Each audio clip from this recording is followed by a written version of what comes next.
The horse's name is Samson. That's me on the left. And his best mate is Richard. His friend called him and together represent our town's latest delivery business. For just $15, you can have almost anything delivered by horse and cart into the inner city area, which will take a bit longer. Today, I went for the ride. This is called getting it straight from the horse's mouth. The first thing to do is have the picture. Now if they're FM radio. Where's the steering wheel? Samson is 8 years of age and is remarkably steady in busy traffic.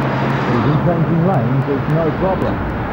Well, I thought when I first came here that he could have a bit of trouble, but he went through it. So we got used to it. You find that a lot of people stop on the street and take photographs and put their horn. There's actually a bit of horn and taking photographs and turn the pull over and take a horse and old ladies sitting in bed and parrots and so on. So it was really calm with the old ladies. Today's delivery was curious furniture from Abode in King Street. And if business picks up, Richard has another 2 draft horses in Port Macquarie, which will soon be plying our streets.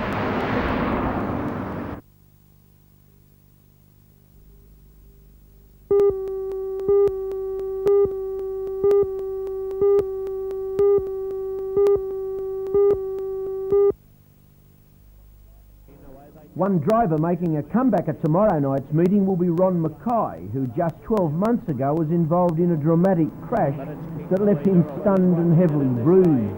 Another Sydney-sider, Ian Saville, has seen things going round before his eyes as well, as this crash will indicate.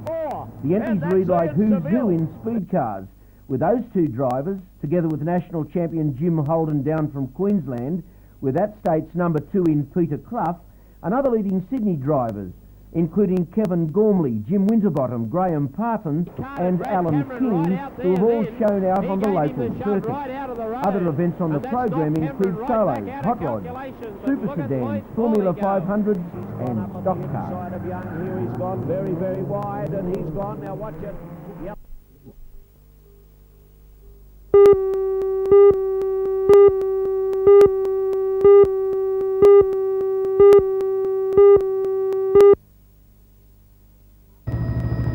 Marching girls, stalls, amusement and a fine turnout of people ensured today's celebration at Bulga were a success. The clubhouse was previously used as a bush fire brigade headquarters, but after new accommodation was found for that organisation, the town's Active Progress Association took steps to secure the building as a clubhouse to complement the existing recreation grounds. Singleton Shire President Councillor Neil McNamara officially opened the clubhouse dressed with colonial flair. His audience also embraced the colonial theme with enthusiasm. In the afternoon, the dedication of the memorial gates took place. People then spent their time discovering just how much fun the recreation ground could be.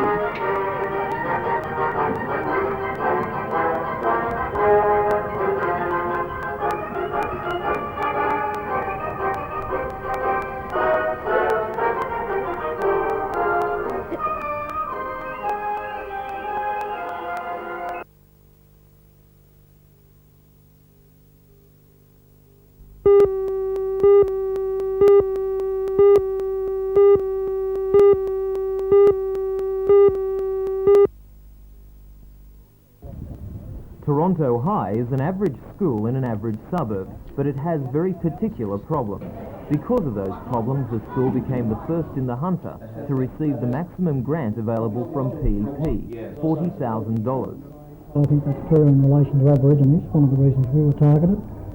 Our specific research here shows that they're not in the top classes, they're not in Year 12, they're not participating in 3-unit mathematics, that type of area. I think with girls, we've yet to do a lot of research here, but generally I think girls are missing out in a number of areas which will affect their educational outcomes, certainly their jobs. So the school system has problems that need addressing? I think so, and I think PEP is a recognition of that. The school is no longer sure that it is teaching the right courses to prepare its students for the world. PEP looks at that question with the aim of keeping all students at high school for 6 years and giving them all an equal chance of success, regardless of sex, race or disability. The $40,000 is paying for casual teachers, allowing regular staff time away from classes to develop the new courses. The money has also paid for secretarial staff to keep the complex program running. At Toronto High, everybody is involved in debating the problems and solutions. Teachers, parents and students alike.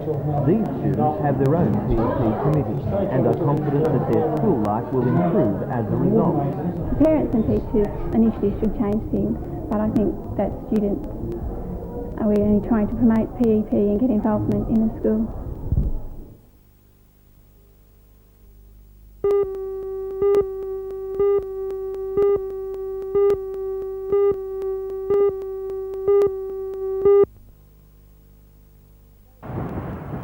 Although existing and future tourism projects in the Singleton region featured prominently on the agenda of last night's second annual general meeting of the Singleton Tourism Development Committee, by saying Chairman Councillor Alan Bull later said his organisation was committed in its support of Singleton Army Base expanding.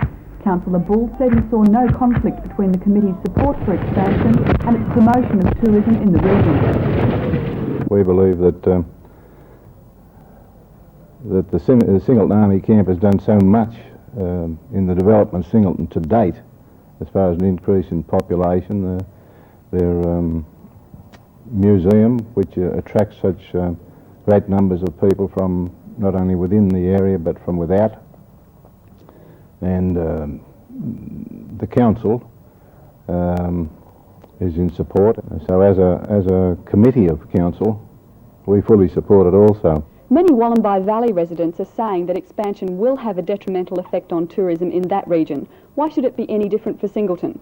The decision was long made that we would make every attempt to ensure that the Army camp was retained here, and that a relatively small development of the Army camp could do no harm to our area, but would rather enhance the area as far as population and as far as tourism is concerned. We can see none other than it would enhance tourism. What about the Wollombi Valley, though? Do you think they have a valid argument? Well, I don't think so, because I don't believe that it will affect the Wollombi Valley to any extent at all.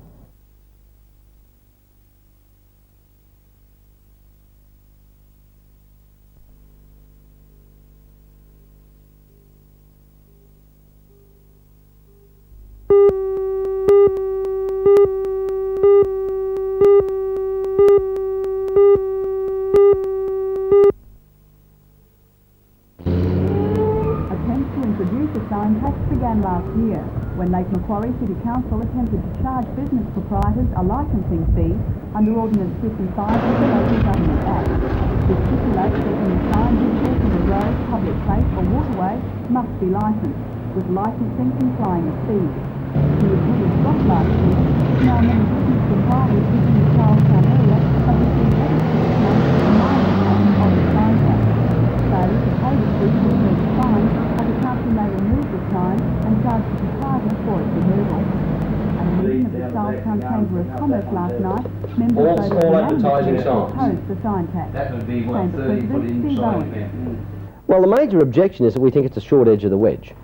Currently, I mean, the business community has got so many fees and costs and things on it that it's not easy to make a quid to start with. But now this is another iniquitous fee that we feel shouldn't be there.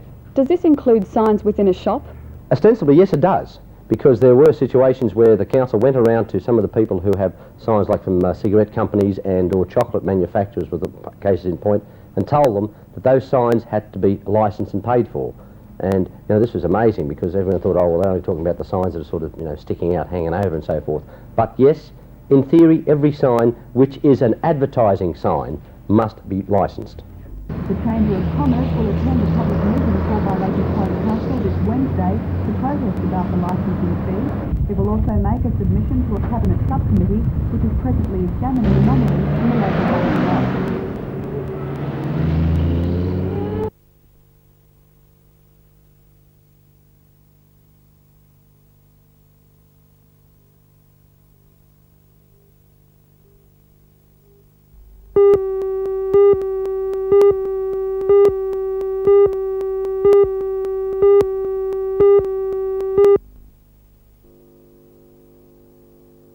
most recent setback for the Pelican Bowling Club occurred when a car slammed through the club's fence, breaking a water main in the process on Sunday night. When a plumber, a member of the Municipal Shire Council Employees Union, came to fix the water pipe, he found he was called off the job by other unionists picketing the club over an ongoing bar staff dispute. This is just another clash the club has had with the union movement, supporting the 3 liquor trade union members sacked by management a month ago over a rostering dispute. Other effects have been to stop Pelican bowlers playing other clubs via a threat to withdraw greenkeepers from clubs who play Pelican members. Pelican is claiming a number of forfeits as a result. But the Pelican Club seems determined to tough it out against the unions, with members doing everything these days, while club officials continue to ignore an Industrial Commission order to reinstate the sacked workers. But although the Newcastle District Bowling Association won't make any comment until after today's Arbitration Commission hearing, it's possible this may resolve the ongoing dispute one way or the other.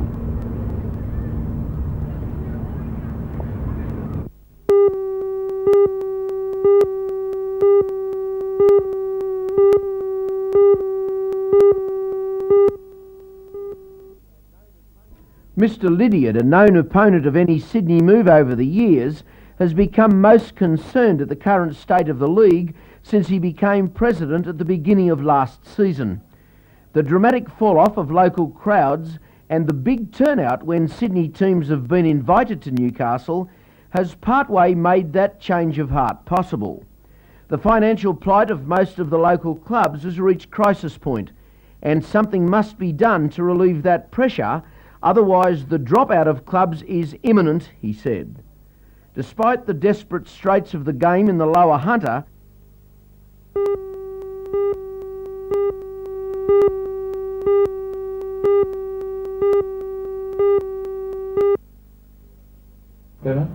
Jimmy Doe, that's a question.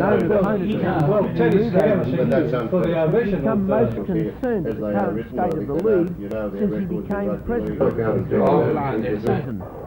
The dramatic fall-off of local crowds and the big turnout when Sydney teams have been invited to Newcastle has partway made that change of heart possible. The financial plight of most of the local clubs has reached crisis point, and something must be done to relieve that pressure. Otherwise, the dropout of clubs is imminent, he said. Lake United Despite the desperate straits of the game in the lower Hunter, it could be touch and go as regards the support of local clubs to the move. Perhaps regard should be at last given to the public, who've made their intentions known for a number of years.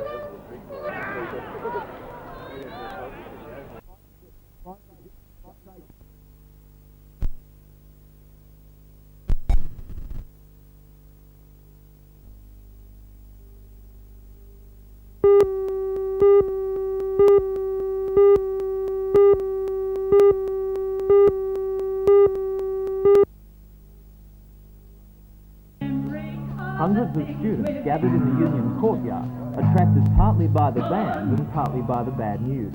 The federal cabinet is seriously considering the reintroduction of tertiary fees, a move that might cost each student between $1,200 and $1,500 a year. The government reportedly would use the money to finance an increase of the TEES student allowance from a maximum of $69 a week to $81 a week, which is the level of unemployment benefit. The idea is to encourage young people to further their education and stay off the dole queue. Speakers told the students that the fees would decimate their numbers. Half of them could no longer afford university. The meeting was organised by the New South Wales Education Action Network, which was formed at Newcastle last year after the collapse of the Australian Union of Students. The network has organised a public meeting in Sydney for Friday night and is sending letters of protest to the federal government and the member for Newcastle, Mr. Alan Morris. The network says students have not been consulted or allowed to debate the fees issues. What we've got to do, and all that we've been left to do, is to protest. That means everybody. It just doesn't mean 1 or 2, it doesn't mean 50, it doesn't mean a busload, it doesn't mean 500 letters. It means continuing and going on until we stop them. And that's it.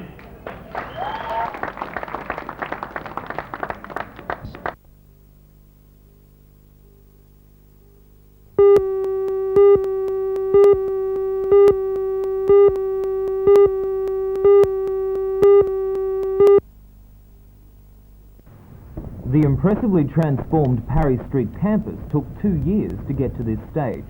Formerly part of the Newcastle Technical College, it has now become the Hamilton College of Taste. $11.5 million was spent refurbishing the old brewery building and constructing the new complex. The college is unique because it concentrates almost entirely on training for the hospitality, food and catering industries. These butchery students were the first to move in earlier this month and were followed by home science. Next week, commercial cookery and pastry students will move in from the Tighe Hill campus. Their cooking will be served at this restaurant and bar. At the moment, there are about 300 students at the college, but by the end of the year, that figure will rise to almost 3,000. Eventually, the campus could be teaching 5,000 people. Amongst the courses offered will be hotel-motel training. These rooms in the brewery building have been transformed for the task, and there's even a reception desk. College principal Neville Thomas says the facilities are vital to the future of the local tourist industry. I think it's very exciting, and I see a great deal of support in the Hunter, this being the gateway to the Hunter Valley. We will be servicing the people here as well as those on the Central Coast and the North Coast. We're already attracting students from the New England area, and then we'll start to look at the North Coast.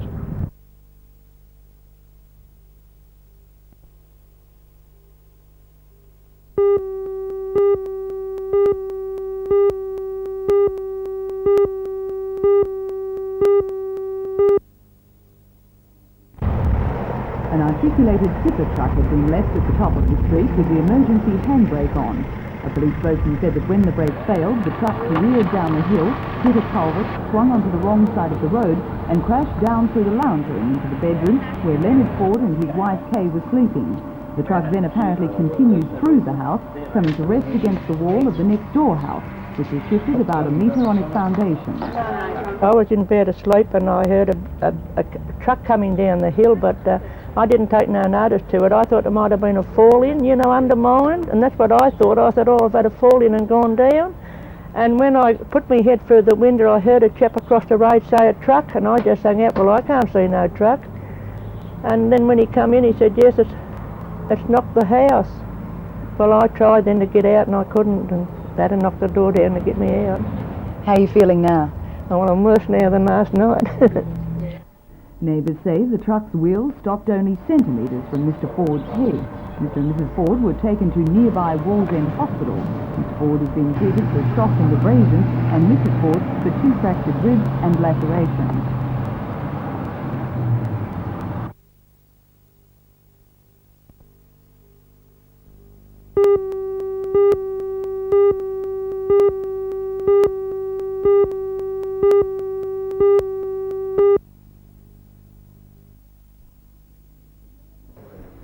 The electronics display featured the latest in Japanese technology, an editing copier that allows the user to delete and transfer information.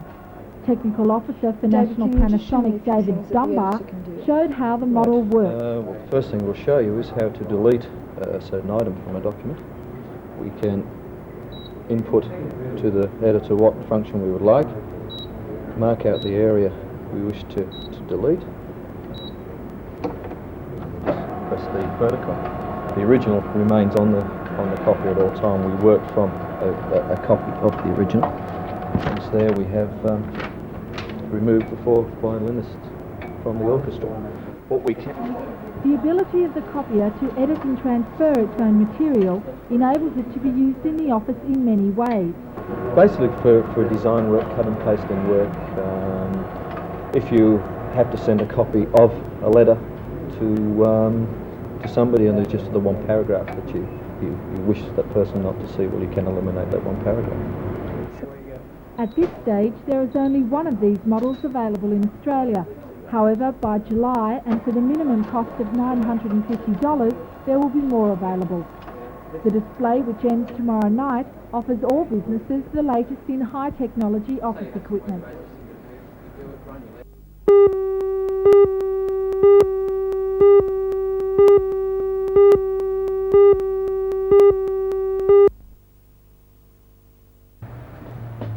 700 FEDFA members from around the valley met at the Singleton Showground. After a rowdy 2.5 hours, the unionists were firm that their 63 members had now fallen to stay out.